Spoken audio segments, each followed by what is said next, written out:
अज्ञानतिमिरन्दस्य ज्ञानञ्जनाशलाकाय चक्षुरुन्मिलितं येन तस्मै श्रीगुरुवे नमः। मुखं करोति वाचालं पङ्गुं लङ्घयते गिरिं यत्कृपातमहं वन्दे श्रीगुरुदीनतारिणम्।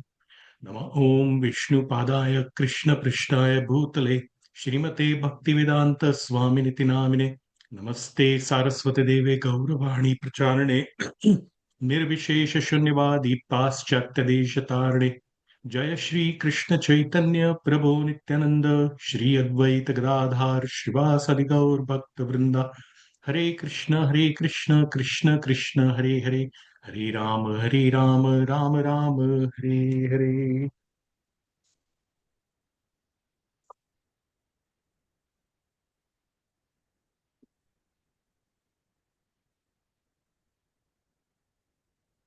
You all see my screen? Yes. Thank you.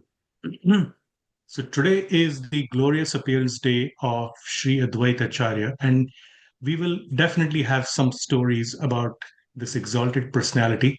But before that, as is customary, we will hear about tattva or philosophy, because when we are rooted in tattva, then the Leela makes sense in the way of proper scriptural understanding, as opposed to feeling nice because the stories are nice, or it's funny, or it's heartwarming, and so on.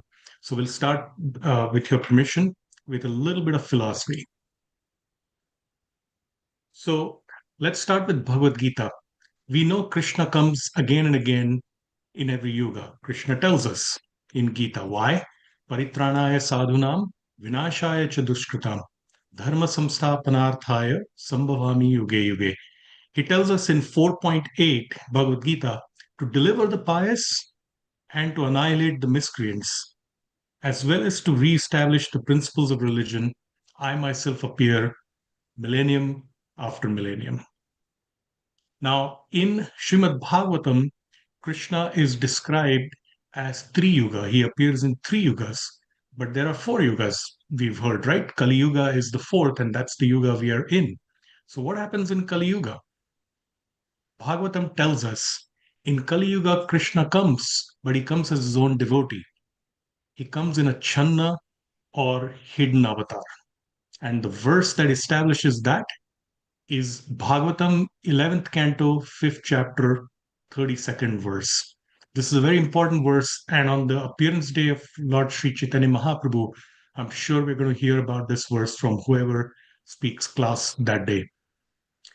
Krishnavarnam Tvisha Akrishnam Sango Pangastra Parshadam Yajnehi Sankirtana Prayer Yajantihi Sumedasaha. In the age of Kali, Bhagavatam tells us intelligent persons perform congregational chanting to worship the incarnation of Godhead, who constantly sings the names of Krishna. Although his complexion is not blackish, he is Krishna himself. He's accompanied by his associates, servants, weapons, and confidential companions.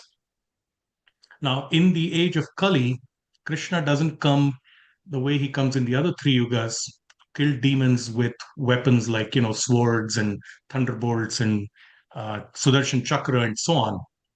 He comes with the weapons of kartals and mridanga.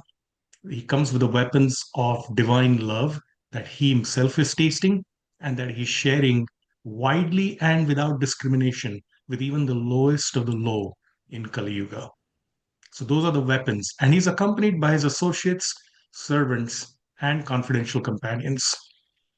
So next we turn to Sri Chaitanya Charitamrita, written by Srila Krishnadas Kaviraj Goswami, great soul who wrote the definitive biography of Lord Sri Chaitanya Mahaprabhu. There are a few definitive biographies, but Chaitanya Charitamrita and Chaitanya Bhagavat are the absolute authoritative scriptures that are accepted in Gaudiya Vaishnava Siddhanta.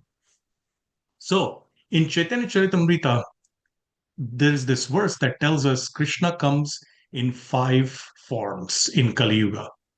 And that verse is Panchatattvatmakam Krishnam Bhaktarupa Swarupakam Bhaktavataram Bhaktakhyam Namami Bhakta Shaktikam. This is in Adi Leela 7.6 in Chaitanya Charitamrita. And this verse says, let me offer my obeisances unto Lord Sri Krishna, who has manifested himself in five forms. Bhakta Rupa, as a devotee, Lord Chaitanya. Bhakta Swarupakam, as an expansion of a devotee, that's Nityananda. Bhakta Avataram, in the incarnation of a devotee, Advaitacharya, that's today's class. Bhaktakyam, known as a devotee, Srivas Pandit. Bhakt Shaktikam, the energy, the internal energy of the Supreme Personality of Godhead, Gadadhar Pandit. So Krishna comes in five forms in Kali Yuga, and we know from Shastra, Krishna never comes by himself. He's accompanied by his associates. That's usually the case, isn't it? It just struck me. Lord Narsingadev appeared by himself, yes, with his weapons and so on. But of course, he had his associates in the form of Prahlad Maharaj and later the demigods who came there. So, yeah, it's true. Krishna never comes without his associates. But in Kali Yuga, definitely he comes in these five forms and many other associates. So then we turn to who is Sri Advaitacharya? Mahavishnur Jagat Karta Mayaya Yashtrajatyah Dada Tasyavatara Evayam Advaitacharya Ishvaraha. Adi Leela 6.4 of Chaitanya Charitamrita tells us Lord Advaitacharya is the incarnation of Mahavishnu, whose main function is to create the cosmic world through the actions of Maya. Next verse tells us Advaitam Harina Advaita Advaitad Acharyam Bhakti Shamshanat Bhaktavataram Isham Tam Advaitacharyam Ashraye. Because he is non-different from Hari, the Supreme Lord, he is called Advaita. Advaita means non-different. And because he propagates the cult of devotion, he is called Acharya, because he teaches by example. He is the Lord and the incarnation of the Lord's devotee. Therefore, I take shelter of him. The next verse tells us Advaitacharya Gosani Sakshadishvara Yanhara Mahima Nahe Jivera Gochara. Sri Advaitacharya is indeed directly the Supreme Personality of Godhead himself. His glory is beyond the conception of ordinary living beings. So, with that, I would like to stop sharing and discuss. So, we heard about who Advaita Acharya is, and let's dive into some biographical details about him. So, Advaita Prabhu appeared 52 years before Lord Chaitanya did. Lord Chaitanya appeared in 1486. Advaita Prabhu appeared 52 years prior to that in 1434. His parents were Sri Kubera Pandit and Srimati Nabha Devi, a pious Varendra Brahmin couple. They lived in Navagram village near Srihatta, that's present day Sylhet in Bangladesh, before moving to Shantipur on the banks of the Ganga. Shantipur is about half an hour, 40 minutes, maybe an hour from Mayapur. His father, Advaita Prabhu's father, Kuber Pandit, was a devoted follower of Lord Narsingadev. Advaita Acharya Prabhu manifested his presence on earth for 125 years, the same time frame that Sri Krishna was on the earth for more than 5,000 years ago. Like Krishna, Advaita displayed the three phases of youth: Kaumara, that is childhood, Pauganda, boyhood, and Kaishora, youth. Unlike Krishna, Advaita Prabhu displayed Yavana, that is adulthood, and Vardhakya, or transcendental old age. He disappeared from mortal view in 1459. Actually, 1559, my bad. Some 15 years after Lord Chaitanya left the mortal view. Advaita Prabhu's origin is most mystical. His mother, Labha Devi, saw Sadashiva in a dream. Sadashiva is the original form of Lord Shiva. He has his own planet in the spiritual world.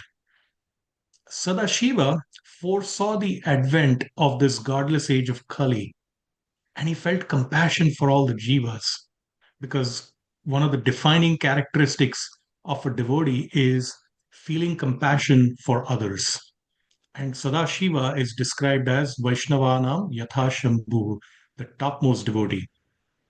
And so, feeling compassion for all jivas, Sadashiva went to the shore of the causal ocean where Mahavishnu lies in mystic slumber and beseeched Mahavishnu for his mercy upon the living entities of this world. Realizing that the Lord is pleased by sacrifices, he performed severe austerities for 700 years. Seeing Sadashiva in such a deep mood of compassion, Mahavishnu appeared to him and asked him, "Why are you performing such severe austerities? You and I are non different, we are one."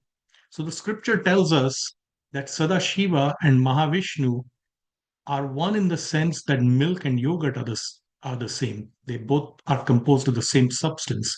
And indeed, Sadashiva is an incarnation, he's an expansion rather of Sankarshan, who is the origin of Mahavishnu. So Mahavishnu is telling Sadashiva, you and I are one, but they are one and simultaneously different.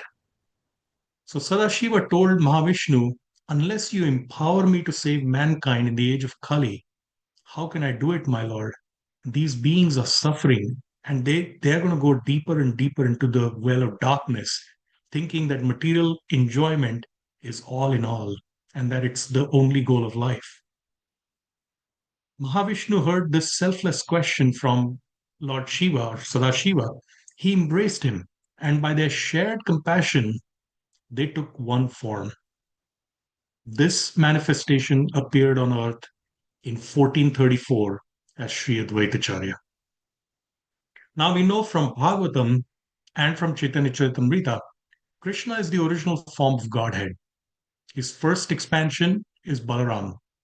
Balaram expands as the Chaturvyuha, the four forms, who expand as Narayan in the Vaikuntha planets. One of the expansions of Balaram is Sankarshan, and one of the expansions of Sankarshan is Mahavishnu. Mahavishnu is the creator and the origin of the Mahat Tattva. That's the entirety of the material creation, all the limitless universes that are described. We live in what Bhagavatam describes as the smallest of the material universes, and it's so huge. And Bhagavatam describes that there are limitless universes that are coming out from the pores of Mahavishnu's body. As he's breathing, the universes are coming out, and with his inhalation, they go back into him. But the time between the inhalation and the exhalation is unimaginably long by our calculation. By the mere glance of Mahavishnu, he impregnates the universes with limitless numbers of jivas whose karmic cycles are ongoing from previous creations before those universes were destroyed. By his glance, Mahavishnu agitates material energy, which sets in motion the material creation.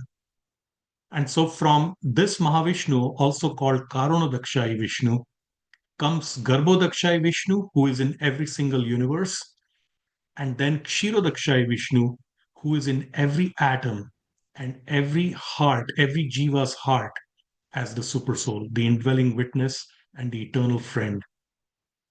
That same Mahavishnu is Advaita. He creates the material universes to facilitate the false enjoyment of conditioned jivas who are trying to enjoy out of their free will. And this Mahavishnu incarnates to inspire us all to turn to bhakti and return to our eternal home in the spiritual world. Advaita is simultaneously Sadashiva, or the eternal Shiva, who is the greatest devotee and eternally lives on his own planet in the spiritual world. And He's Mahavishnu. In his own special way, he's non different from Lord Hari. Now, it's interesting, Sadashiva takes the form of a gopi in Krishna's Rasalila.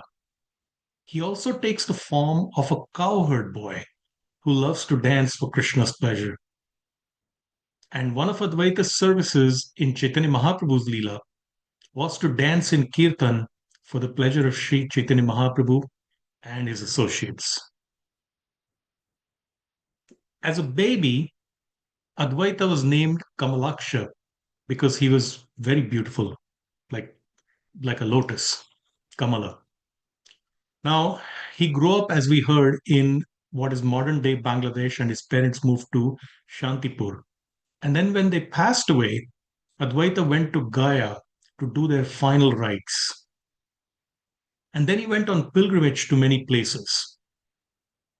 In Vrindavan, the deity of Madan Mohan, who is today worshipped in Karoli, and the non different expansion of this deity of Madan Mohan is in Govardhan Eco Village, for those who have seen the videos or seen him in person. Um, so, this original deity of Madan Mohan was actually carved by Vajranab, who is the grandson of Sri Krishna. And this deity had gone missing, so to speak, or had become hidden for thousands of years. But when Advaitacharya went to Vrindavan on pilgrimage, this deity appeared to him as he sat there crying and praying for all the conditioned souls of this world. Advaita Prabhu gave the deity to one of his disciples to worship, after which the deity came to Srila Sanatan Goswami, who built a wonderful temple for him, which you can see in Vrindavan even today. Now, we know Madan Mohan is the Sambandha deity, the form of Krishna who attracts us and connects us. Sambandha means connection. The form of Krishna who attracts us and connects us to his devotional service. It's fitting that the deity of Madan Mohan revealed himself to Advaita, who came to connect souls in this world to Sri Krishna. So Advaita Prabhu settled in Shantipur after his pilgrimage. He observed all the people around him suffering their scholarship, wealth, and material life, thinking we are enjoying life. Navadvip and the broader area, the broader Navadvip area, at that time was actually the center of learning, along with Mithila in India. All the biggest scholars, and in fact, it surpassed Mithila, all the biggest scholars of the land had settled in Navadvip, and it was very common. They were extremely learned. People would offer all kinds of wealth to them, and there were businesses, and there were lavish lifestyles going on in Navadvip. And everyone thought, "How wonderful is this? We are on the banks of the Ganga. Everything is fine. The material world is such a nice place." That's why I use the word that Advaitacharya observed all the people around him suffering their scholarship, wealth, and material life. And he, in his heart, he knew what he had come from, and he was crying and praying for all the jivas. Advaita is an incarnation of a devotee. We saw that in the Chaitanya Charitamrita verse about Panchatattva. And what is the mood of a devotee?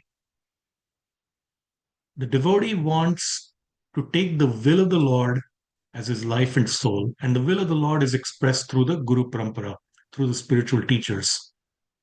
The will of the Lord is to attract each and every jiva back to the spiritual world, and the devotee takes up that seva. Advaita has come not just to teach us bhakti, he is the seed giving father of all living entities. Now, if you're a parent, you know this. Parent doesn't just give directions and try to help his or her lost child, but they also feel very deeply from within the core of their heart if the child is going astray. They try to correct, they try to give support, but ultimately it's the child's free will whether they will follow the directions and guidance of the parent or not. Similarly, Advaita Prabhu is not just here to say, look, I I'm this incarnation of devotee. I'm Mahavishnu myself, and therefore I've come to give you these directions and this guidance. And he's not talking to us from up high. He's actually feeling deep in his heart the suffering of all living entities in this world. The suffering, because even though we might in our current state be at varying stages of comfort, we are still in the material world, which Krishna tells us in Bhagavad Gita is dukhalayam ashashvatam. It is full of misery and it's temporary. So even if we have a great situation, it is temporary. Ultimately, even if all our life we are fine, we are materially fine, our health is good, we have great friends, we have great partners, children, it's going to end in a short time, even if we live to be 100. 100 is nothing in the cosmic scheme of things, 100 years. So Advaita set up a school in Shantipur to teach Bhagavad Gita and Srimad Bhagavatam from the point of view of pure bhakti. Because what was being taught in Navadvip was not pure bhakti. It was actually karma kanda or ritualistic Vedic literature that was being taught, and grammar and logic and material sciences, which are all important in their own way, but they are not the goal of life. Now, a great devotee, Srila Madhavendra Puri, came to Shantipur to meet Advaita Prabhu because Madhavendra Puri had heard about Advaita's glories. Advaita, even though he's the Supreme Personality of Godhead or the Personality of Godhead, Mahavishnu himself, to show the example, Advaita accepted Srila Madhavendra Puri as his guru. And we know that Madhavendra Puri also had a disciple called Ishvara Puri, who is the spiritual master of Lord Sri Chaitanya Mahaprabhu. So, chapter 6, from which we saw some of the verses about Advaita Prabhu, it's of Chaitanya Charitamrita Adi Leela. Chapter 6 is titled The Glories of Advaita Acharya. Obviously, we don't have the time to discuss all of the chapter today, but I want to touch on one key point that is brought out in that chapter, and that is the joy of servitude or dasya bhav. Kaviraj Goswami in that chapter outlines how Krishna is the Supreme Lord and Master, and everyone else is his servant. He also shows how Lord Chaitanya is that same Lord Krishna, and therefore everyone is Lord Chaitanya's servant. From Lord Balaram to Sankarshan to Mahavishnu to the incarnations of Krishna, all of them consider themselves to be Sri Krishna's servants. Kaviraj Goswami mentions further, he talks about the cowherd boys, he talks about, Nanda Maharaj and Yashoda Mai, and he talks about the gopis, the topmost devotees of the Lord. And then he says, what to speak of the other gopis? Even Sri Radhika, who is in every respect the most elevated gopi of all, and who has bound Sri Krishna forever by her loving attributes, serves Krishna's lotus feet as his maidservant. And the point of this chapter is that Advaita and all of Sri Chaitanya's associates served him in a mood of joyful servitude. When we read Brihad Bhagavatamrita by Srila Sanatan Goswami, that book outlines how dainya or humility is the underlying trait of every single pure devotee, even the topmost devotees like the gopis and Srimati Radharani. And that's what this chapter, chapter 6, also talks about. So, with that, layer of philosophy behind us, so we properly understand who Sri Advaita is, let's dive into a few stories, shall we? So, Haribo! Hari, Sri Advaita was the leader of the Brahmin community, and he was highly respected. And at that time, caste by birth was deeply embedded in the social psyche of India. Unfortunately, even today, in many parts of India, that is still true. That you're born in a Brahmin family and you think you're a Brahmin. And we're going to hear in this story how that's not true. So, years before Chaitanya Mahaprabhu appeared in Navadvip, Thakur Haridas came to Shantipur. Thakur Haridas was born in a Muslim family, and he was considered an untouchable in the rigid hierarchy of Hinduism in India. However, this Thakur Haridas, he was deeply immersed in chanting the holy names of Krishna constantly. He knew Shastra very well, and he was everyone's well wisher. He loved everyone.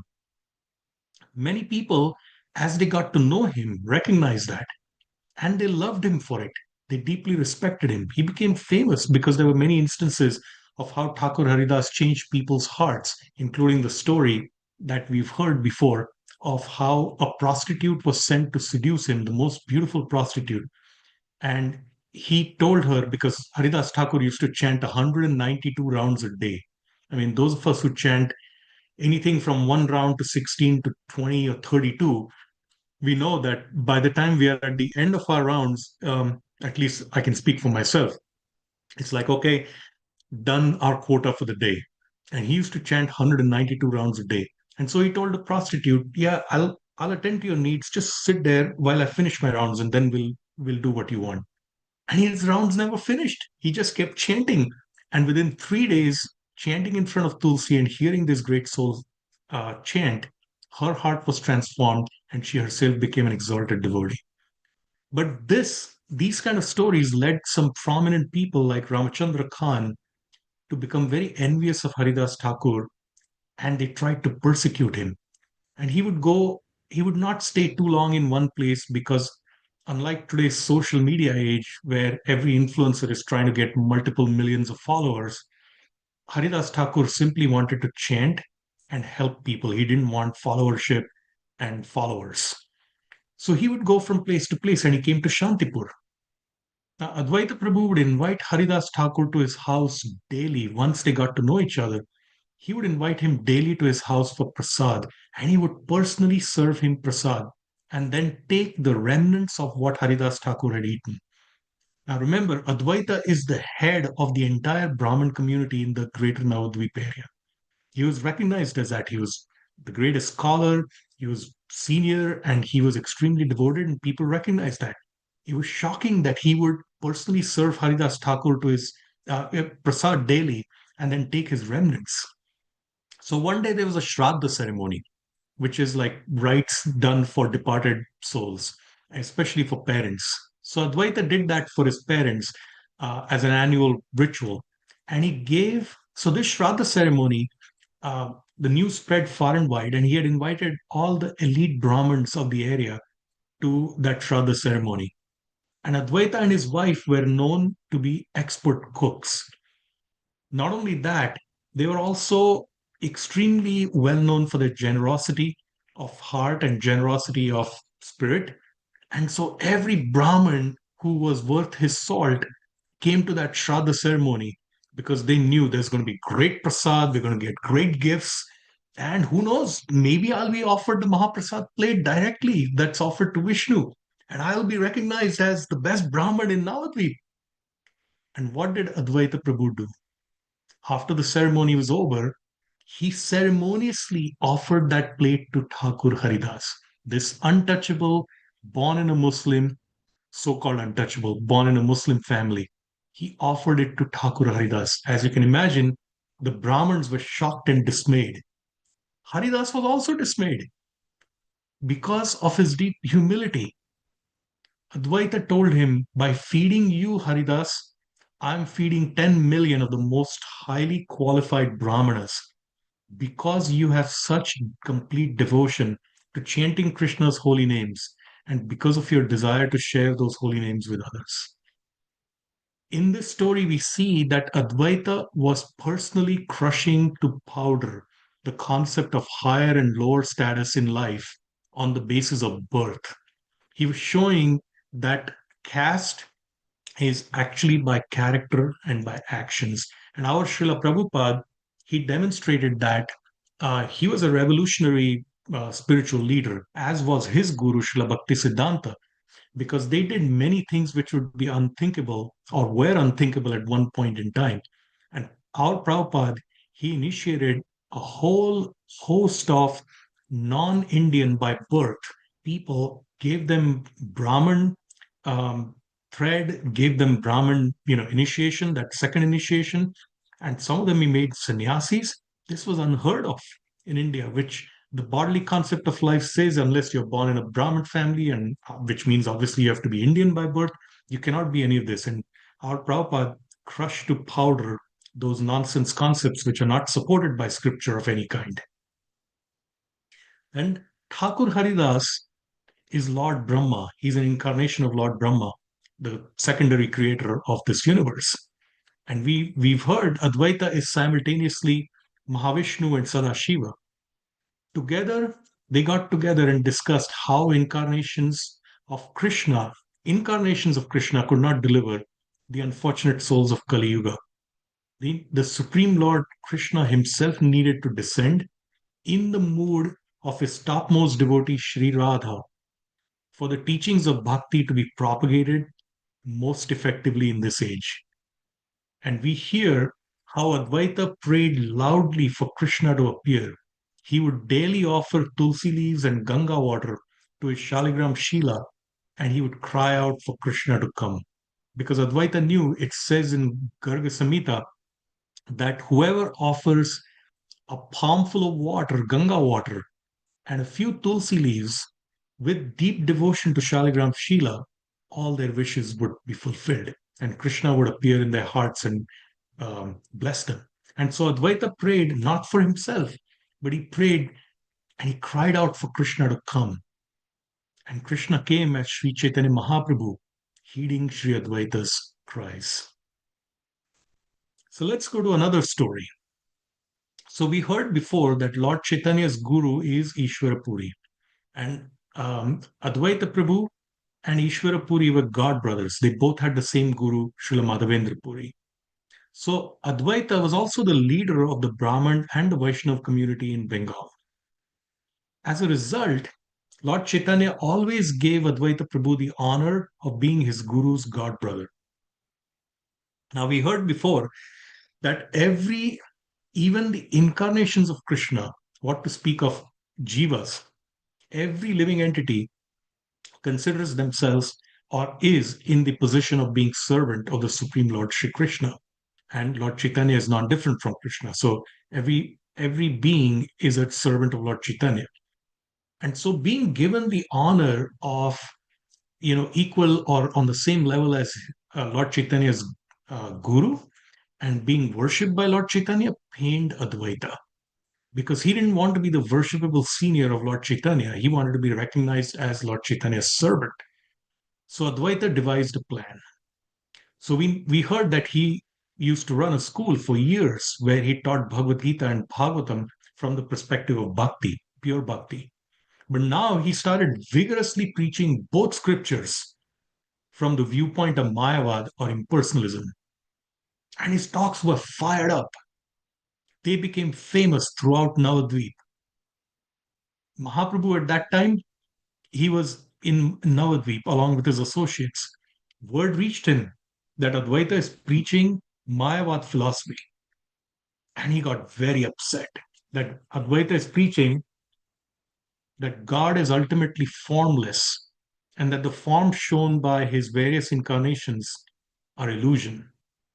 So Chaitanya Mahaprabhu took Nityananda with him from Navadvip to Shantipur.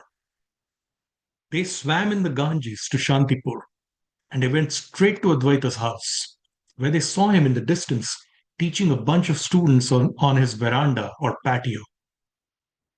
When Advaita saw the two lords, he increased the intensity and volume of his teachings and started preaching Mayavad conceptions even more in an even more fiery way. When Chaitanya Mahaprabhu heard and saw this for himself, he ran to Advaita. He was overwhelmed with transcendental anger and he jumped on him and slapped him. Mahaprabhu started to berate Advaita Prabhu. You are the reason I came to this earth. I was having my pastimes in the spiritual world, and you beseech me to come to this miserable world.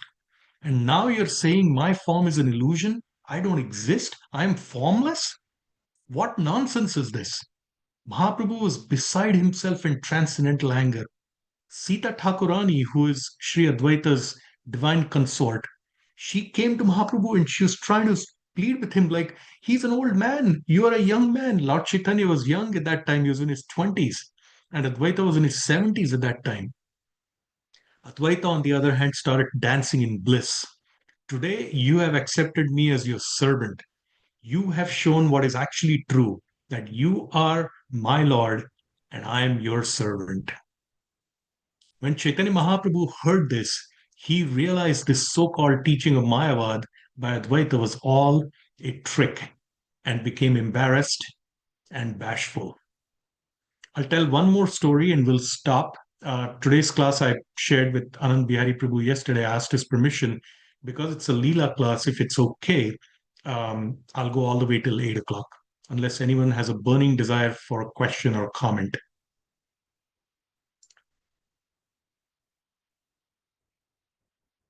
Okay. Go, go, go.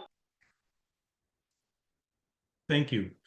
So each year, so now Chaitanya Mahaprabhu is living in Jagannath Puri. The last 18 years of Chaitanya Mahaprabhu's life he spent in Puri. And every year, hundreds of devotees from Bengal would go to Puri to spend 4 months with Lord Chaitanya, with Advaita Prabhu as the leader of this Bengali delegation. So on one such yatra, so they would visit the holy places, they would do daily chanting through the streets, inside of houses, inside the Jagannath temple. They would have prasad together, they would, go by the seaside, and they would have so much Krishna conscious, invigorating activities and fun. And so on one such yatra, they were waiting for Chaitanya Mahaprabhu to come. And Advaita Prabhu led the chanting. Instead of Krishna's names, he instructed the devotees and led the chanting of Sri Chaitanya Mahaprabhu's names. And he started chanting, Go Ranga, Jai Gauranga. And Lord Chaitanya was so loud and tumultuous that Lord Chaitanya, who was in Gambhira at that time, his residence, he heard and he came to take a look and he went back. He didn't want to participate in this kirtan because the Lord came as a Channa avatar. Lord Chaitanya did not come explicitly as Krishna, he came as the devotee of Krishna. And so he went back to Gambhira. And everyone realized the devotees used to be afraid to call Lord Chaitanya, glorify him or call him as the Supreme Lord because he would get very angry and refuse to talk to them afterwards. So they were afraid. And when Mahaprabhu went back, they looked to Advaita. Advaita said, let's go to his residence. And he led the devotees there in a Harinam party. And they started chanting outside his residence. And they started chanting Mahaprabhu's names, not Krishna's names. Mahaprabhu sent his servant Govinda to come out and see what's going on and talk to them. And they were all in ecstasy chanting Mahaprabhu's names. And then finally, Mahaprabhu came out where they were all gathered. And he looked to Srivas Pandit. Mahaprabhu said, You are a learned Pandit. Where is your learning in all this? You're chanting my names instead of Krishna's names? How has this ignorance come upon you? Sorry, that was my phone. How has this ignorance come upon you? Why are you hiding your learning? Mahaprabhu said to Srivas Pandit. Srivas Pandit, who is Narad Muni in this Leela of Chaitanya Mahaprabhu, stood with folded hands and said, It is not I who is hiding anything. It's you, O Lord. Today, as Advaita has shown that you're actually Krishna. And then Srivas put up his hand into the sky. Mahaprabhu said, What are you doing? And Srivas Pandit said, I'm trying to block the light of the sun with my palm. Mahaprabhu said, That is so foolish. How can you block the light of the sun with your palm? And so Srivas Pandit replied, Just as that is not possible to do, similarly, it is not possible for you to hide your true form. So I'll skip a couple other stories that I had, but I want to conclude by saying Krishnadas Kaviraj Goswami tells us we cannot access the mercy of Radha and Krishna without first getting the mercy of Lord Chaitanya and Lord Nityananda. And to get the two Lords' mercy, we need the blessings of Sri Advaita. Srila Prabhupada once told the devotees in his childhood he played the role of Advaita, and all the devotees were weeping in appreciation. Similarly, we can weep in appreciation for Sri Advaita Prabhu for his role in bringing Lord Krishna to this world as Lord Chaitanya, and for the gift of Sankirtan and Bhakti Yoga that we've been given. Thank you very much. Srila Prabhupada ki jai. Nitai Gaur Bhakta Vrinda ki jai. Bye. Shri Advaita Prabhu ki jai.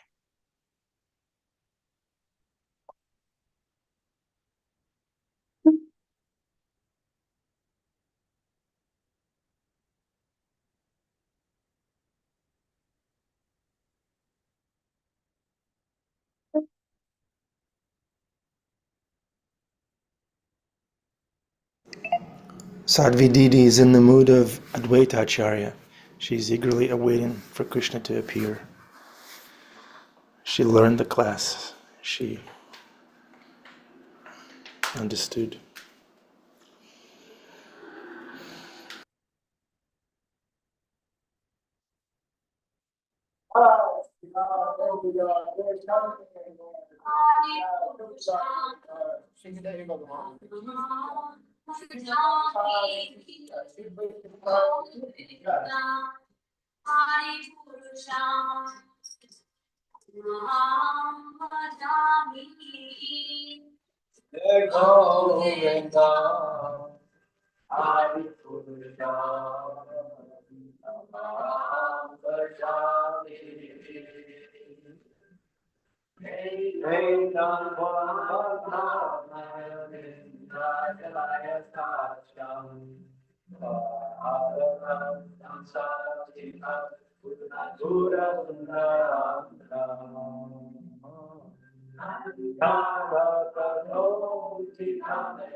Spiritual Master, are the only way by which we can obtain pure devotional service. I bow down to his lotus feet with great awe and reverence. By his grace, one can cross the ocean of material suffering and obtain the mercy of Krishna. My only wish is to have my consciousness purified by the words emanating from his lotus mouth. Attachment to his lotus feet is the perfection that fulfills all desires.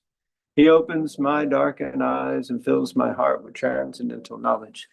He is my Lord, birth after birth. From him, ecstatic prema emanates, and by him, ignorance is destroyed. The Vedic scriptures sing of his character. Our spiritual master is the ocean of mercy, the friend of the poor and the Lord and Master of the devotees. O Master, be merciful unto us. Give us the shade of your lotus feet. May your fame be spread all over the three worlds. We take shelter at your lotus feet. Srila Prabhupada ki jai.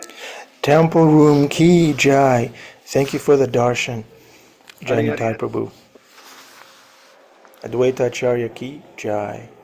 Sweet. Welcome to the Afterglow, dear devotees. Wonderful class. Yasoda Dulal Prabhu. Thank you for giving us Leela and the philosophy. Thank you very Thank you. much. Dear devotees, please ask your question, share a Or reflection, maybe something, reflections.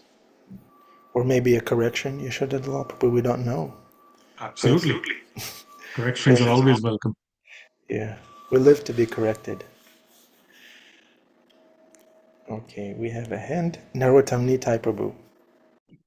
No, I just wanted to say it was really refreshing to hear the lecture. I think you explained it really well, and it was it was a very nice way to hear it because sometimes like I have a tendency when I was younger to get lost in music and uh and things like that, but you kept it very sober and very understandable. It was really nice to hear, so thank you. And that's Thank you so much. So all credit goes to my divine guru. Because of his teachings, I know something. Thank you for sharing what you know with us, Yasoda Dulal Prabhu. It was such a clear class. Thank you. Thank you. I have a Have question. folks been have folks been to Mayapur to see Sri Panchatattva? The deity of Advaita there is so Oh, yeah. magnificent. Yeah. Or in California, in Laguna Beach, they also have Panchatattva, very beautiful deities. Yeah. And Janitai Prabhu zoomed in on Advaita Acharya on the altar. That was very Mhm. sweet of him. Mhm. Sadhvi has her hand up. Hare Krishna, and thank you very, very much for today. I have two questions. The first one is, in my understanding of what I have read, is that Advaita Acharya doesn't have beard. I don't know. Every Dvaita Acharya picture and painting, even Panchatattva deities on the altar, show him having a beard. Yeah, So I don't know okay. if. Why is it different saying? Because Bhaktisiddhanta Saraswati Thakur Mhm. have also said that he doesn't have beard. I don't know, Is it but because of somehow age? Is it because to symbolize the could be, age? could be, but Okay. it could also be that he actually had a beard. So that's an interesting question. It's never struck me, and I don't know the answer to that. Okay. Thank you. Someone on this call knows? Looks like this is your homework, Yasoda Dulal Prabhu. Sadhvi gave you a No, no, no, no, no, no. Please don't say that. My next question is, according to what we read, is Lord Krishna says, whenever is a religion happen, I come. And in my understanding, because I was born in Iran, and I can't not dare to talk about religion or anything about God and everything that because of what is happening now, and because of it was very fanatic regime who has done so much bad for people. So this is a religion. It's starting to be a religion, right? So Right. does this mean that he will maybe also be in our time, also come Yeah. in our So time also? Thank you. Shastra describes when the incarnations arrive, and the next scheduled incarnation is not for another 427,000 years, because Kali Yuga lasts a total of 432,000. We think this is bad, and my wife and I and our friends, we often talk. This is horrendous. What's happening in the world today, even in our own country. But this is nothing compared to what's going to happen in the coming years. But there is hope given for 10,000 years within this Kali Yuga. The golden age of Sri Chaitanya Mahaprabhu's Sankirtana mission will flourish, and devotees will spread the holy name. And there are so many devotees that actually take great personal risks and go to these countries, different countries, and preach the chanting of the holy names. And when we hear about, irreligion, Krishna comes when, irreligion rises. In Kali Yuga, especially, it rises to a very high level before he will appear as Kalki Avatar. So he will appear, he's already appeared in the form of his holy names in today's day and age. The next 9,500 years, because 500 years are already gone since Mahaprabhu appeared, 9,500 years, it'll actually reach its peak and then start to decline. And after that, Bhagavatam actually describes what will happen in Kali Yuga. So, that gives us all impetus to set our own lives in order in terms of bhakti, and also to share with as many people as we can, at least plant the seeds, because those seeds will fructify in a future life. Thank you. Thank you very much. Hare Hare Krishna. Krishna. Thank you. Wonderful exchange. Deep question, nice answer. Yeah, Krishna is here in the form of his holy name, and he's available to anyone, and the process works and will flourish. How wonderful is Krishna that the process is going to flourish. And we don't have to look far. We don't have to look far. Right here in Manhattan and in Brooklyn and in other places, we have the daily chanting of the holy names happening with Ram Roy Prabhu and his group of people. In fact, I don't know if Anupam is still on the call or not, but his wonderful wife, Mani Manjari, and Anupam go and chant. Apparently, they've started going weekly now, Wednesdays or Thursdays, they're there. And there are many other great souls that go. And also from Bhakti Center, there are, different Harinams that happen. And especially in spring and summer and fall, there'll be the Super Soul Sundays and so on. So, yeah, we don't have to go to other countries. Right here in our backyard, we can go to the chanting. That's right. Jay Robinson has his hand up. Hare Krishna, please accept my humble obeisances. I just have a question on the topic of Kali Yuga. Is Kali Yuga something that's being experienced across innumerable universes, or is this something specific to kind of our plane, if that makes any sense? Yeah, absolutely. So the Bhagavatam tells us about what's happening not just in this universe, but in other universes as well. In fact, some of the Bhagavatam stories, if you read, they don't always appear in chronology. So it's not like, hey, 600 million years ago this happened, and then 50 million years ago this happened. It goes back and forth. And then sometimes you're like, wait, this doesn't seem to be a description of Earth, because we don't have a mountain that is, 6 million miles tall and 3 million miles wide, as we hear in, some impossible number, as we hear in the story of Gajendra. And so different planetary systems, different universes are described. But yes, the understanding is that Kali Yuga and the other yugas, the cycle goes on in different universes. And then eventually there is a destruction that happens, and a recreation that happens. Thank you. That's lovely. Thanks. Thank you. Thank you. And again, one might think, why is this happening? And, there are unlimited jivas. Just in the material world, there are unlimited jivas. And it's described that this is just 1/4 of the total creation. And it's an ever expanding creation. So we can just, our imagination boggles when we think of like what the spiritual world must be like, right? Just on this living entity, I read some number the other day. There's some number of billions of bacteria on everyone's skin, for example. Those are all jivas. Think about it. How many unlimited jivas there are just on this earthly planet and in this little universe that we are in. And then all the universes that are limitless universes that are floating around. And that's because, we have, we were conditioned, we are eternally pure inside as souls, but we've developed this urge to like experience life without Krishna, see how it is. It seems wonderful. Let me be the controller. And we see all these little controllers on the world stage, trying to dominate each other, but each of us in our own way trying to control our little universe and trying to figure out how life works and enjoy. And the material universes are designed to give us that playground, but also they have boundaries that we cannot enjoy unlimitedly, we cannot enjoy permanently if we turn our back on Krishna.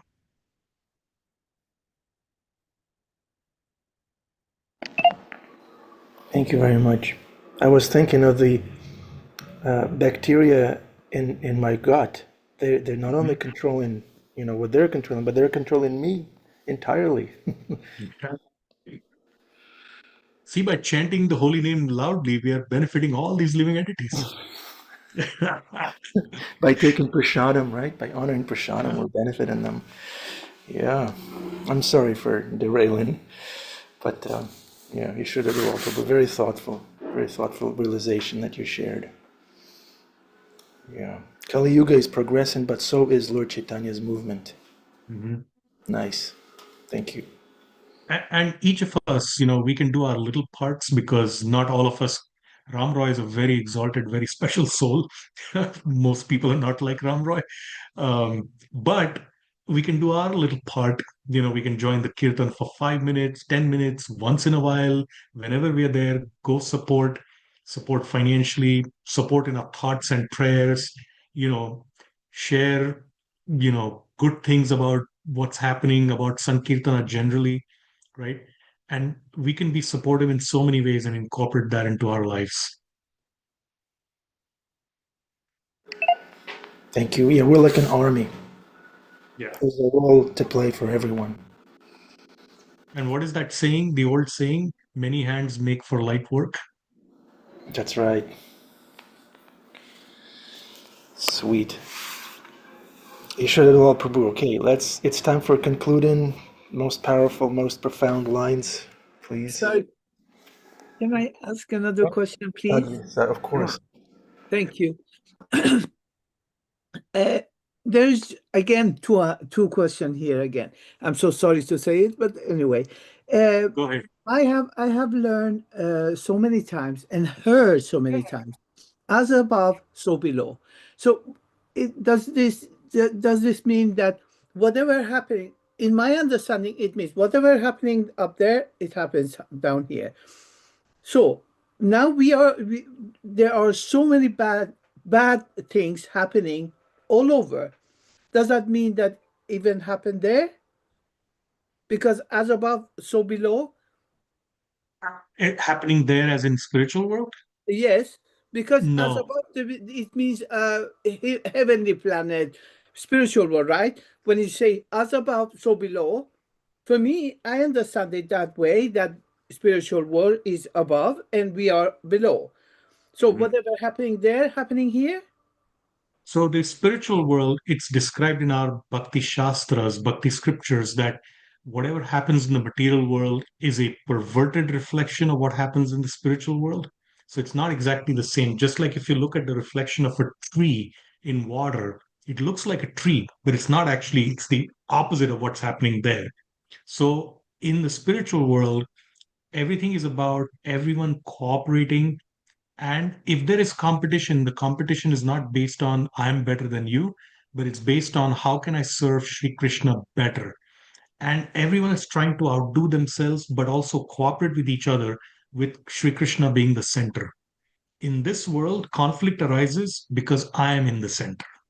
Everyone thinks I am the center, right? You all should, order your life in such a way that I benefit. And that creates conflicts because inevitably our center clashes with other people's center. My next question is, also I have learned nothing happened without Krishna's sanctioning. Mhm. And also that whatever happened in planetary system, the planetary movement, it affects us as people. And even though I'm trying my best to focus in my whatever I can do physically and mentally to please Lord Krishna, still the things is happening in the planetary system and the planetary movement and their Lord, they affect us. Mhm. So how can it be that if they get so much power to? I mean, I understand Yoga Maya worked for Krishna and wants to please Krishna, and whatever happened is because of her for pleasing him. But I mean, planetary also, even planets Lord also affect us in that, in such that we really, really, I can talk about myself. I really have very much tough time sometimes. You know what I mean? Thank you. Yeah, I know exactly what you mean. And so the first thing we should understand, it's a question everyone grapples with. I grapple with also. The first thing we must understand is that Sri Krishna's sanction does not mean Sri Krishna's approval, right? Krishna doesn't want us to be automatons or robots, right? He wants our love, which means that there has to be a degree of free love, free will, sorry, that is given to the jivas. And we are the jivas that are in the material world, they are in varying degrees of conditioning, right? And there are some who are extremely conditioned, who are extremely evil. We talk about past dictators and, current regimes all over the world, right? And we see that happening. That's Krishna's sanction because this is a playground for conditioned souls to try and exercise their God complex, but it doesn't mean approval. And for someone who sincerely turns to Krishna, Krishna protects, but that protection is not always physical. That protection is spiritual in the sense that our bhakti is protected. We carry that seed of bhakti and the seed of hope in our hearts, and we get situations where we can advance in our spiritual life because we ourselves come with different karmic reactions from the past. And Krishna can change those karmic reactions in 1 second, or he might give us just a little dose, to remind us that don't get comfortable, don't get complacent in the material world. But yes, it does affect us when other people are evil or there's things happening which are depressing. And that's why keeping in association with devotees who are sincere, who are loving, and who are strong is really important. Like minded devotees. So, even, in every religious system, there are fanatical people, right? And even in our tradition, there are people who are way, way more conservative than other people. And if that's not our mood, we salute them and respect them from a distance, but we don't go hang out with them. We hang out with people who are sincerely following, they're correctly following, but they're also inspiring to us. And that's the way. Unfortunately, this is Kali Yuga. We are in it. There's no escaping, and there's no place in this world that is safe. Thank you very much. Thank you. Hare Thank you. Krishna. Hare Krishna. Thank you, Sadhvi. Thank you, Yasoda So, Dulal, for the one time. Sadhvi is so sincere and so deep. Thank you so much. You give us great points for thought. Everything to please Lord Krishna. That is Yes. everything Jai. to please Lord Krishna. Thank you. May your bhakti be protected and grow stronger and stronger every second of your life. Thank you. One time, Rasanath Prabhu came to Radhanath Swami Maharaj, his spiritual master, and said, "My work is promoting me. It's a promotion, but they're also relocating me. And I'll have to leave the temple and the community. What should I do, Maharaj? I don't know what to do." And Maharaj told him, and Rasnath said, "They're just telling me what to do. I don't get to decide. They're just my boss. What can I do?" And Maharaj raised his eyebrows. He said, "If you're truly surrendered, no one can tell you what to do. Rasanath Prabhu." And Rasanath Prabhu did the right thing. I think he went there briefly and came back, something like that. So yeah, if we really surrender to Krishna, then the world can go on and they won't be really affecting us much if we're truly surrendered. Is that right, Yasoda Dulal Prabhu? Is that? And the temple, we carry the temple, my guru Radhanath Swami and all the gurus in Gaudiya tradition, they tell us Vrindavan is a state of consciousness, not just a place. And our temples are Vrindavan because that's Srila Prabhupada established Vrindavan all over the world. But in our homes, we can have Vrindavan. In our hearts, we can have Vrindavan. So we can be in a different place and still be inside the temple. You can have Vrindavan on Zoom. Where do you live, Yasoda Dulal Prabhu? Is it Minnesota or something? No, Indiana. Indiana. See? Yeah, but also in New Jersey. See, this is an example of Vrindavan in the heart. Hare Yasoda Dulal Krishna. carried Vrindavan to Indiana, to New Jersey, and he's here at the Bhakti Center I'm in representing. the Bhakti Center every day. When I see the darshan photographs and interact with devotees from the Bhakti Center, I'm in front of Radha Muralidhar and Gaurachandra and Varana Simhadev. Yeah. So see, we can be in Kali Yuga or we can be in Vrindavan like Yasoda Dulal Prabhu. I wish I was in Vrindavan all the time, but when I'm with devotees like you all, then I'm in Vrindavan. Right. It's Srila Prabhupada's gifts. Yeah, it But, is. And yeah, devotees and the holy names are Prabhupada and Mahaprabhu's gifts. that's right. Okay. Jai. Srila Prabhupada ki jai. Shri Jai. Advaitacharya Prabhu ki jai. Jai. Srila Radhanath Maharaj ki jai. Jai. Nitai Gaur Bhaktivinda ki jai. Hare Jai. Krishna. Thank Okay. you. Isaiah, Annabelle, Sage, and Sky, please.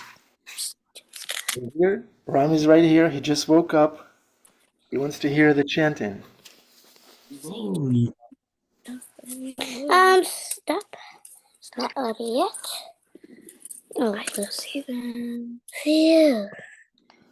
Well, wait. Oh, Yeah. not. Ram is like someone like me. Look at that. Uh, Yeah, that's Isaiah. Isaiah, can you chant loudly? Krishna, Hare Krishna, Krishna Krishna, Hare Hare, Hare Rama, Rama Rama, Hare Hare. Thank you very much, Annabelle and Isaiah. Thank you very much, Hare Krishna. Hare Krishna, thank dear. you, Anand Bihari, for creating such a personal environment where you greet everyone. It's not an impersonal environment at all. I know we are personalists, but sometimes these classes can be very impersonal, and you create an amazing atmosphere for everyone and do it daily, which is it. This is service that is going to take you straight back to Godhead at the end of this life. Hare Krishna. I don't know what to say. All glories to Srila Prabhupada and to our spiritual masters. Hare Krishna.